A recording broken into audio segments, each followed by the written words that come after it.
The Trump administration on Monday accused Harvard of violating the civil rights of its Jewish and Israeli students, threatening to cut off all federal funding if urgent correction action is not taken. A cut could result in the university losing access to resources, ranging from research grants to student aid and visa programs. Harvard has been a place, where people have been given voices from any religion, any color, any background, and even any political, political color you may have. So I think there were instances or incidences when the Harvard or some of the volunteers at Harvard actually stood up against some of the policies that were tried to be pushed into by the Trump administration in its first stint. That did not go well with the Trump administration or the Trump government the second time. That's why they are actually trying to find out any instance or any kind of incident that they can latch on to, so that they can come after Harvard.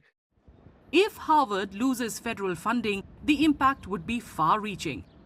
The university could lose access to federal research grants, over $2.6 billion of which have already been cut, and risk its ability to offer federally backed student loans and grants. That would affect both domestic and international students who rely on U.S. financial aid to study at Harvard. If we really look up to like the considerable amount of research that comes from Harvard, it has actually changed or brought into innovations and inventions, especially in the medical sciences field. And this would not be possible without the funding that was available to Harvard through a lot of government organizations, be it National Institute of Health, National Science Foundation, NSF, DoD, Department of Defense, DARPA, or any other government agency. But if that funding is cut, I think it's going to be extremely difficult for Harvard to be numero uno, that we have seen Harvard be on top for the last many decades, be it in the research involving recent or latest genetics or classical genetics, virology, bacteriology,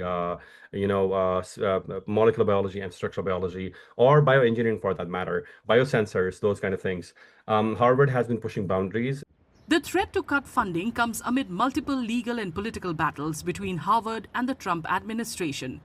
In June, a federal judge blocked Trump's attempt to ban foreign students from attending the university when Homeland Security revoked the university's certification to host international students, putting over a quarter of its students' body at risk.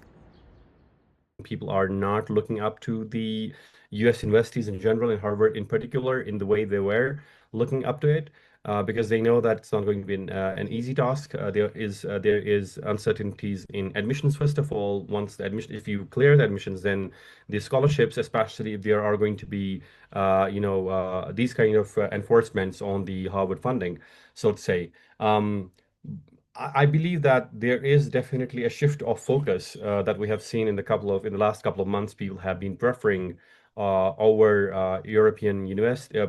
People have been preferring European universities, or even some top Asian universities or Asian countries, over going to the US, especially to Harvard universities. Harvard's international students, who make up 26% of its total student body, stand to lose the most in this fight. Some graduate programs like comparative law rely on up to 94% foreign enrollment. Harvard currently sponsors more than 7,000 individuals on F1 and J1 visas issued to students and exchange visitors, including fellowship recipients. Losing federal certification to host these visa holders would make it impossible for many to attend, effectively undermining Harvard's status as a global institution.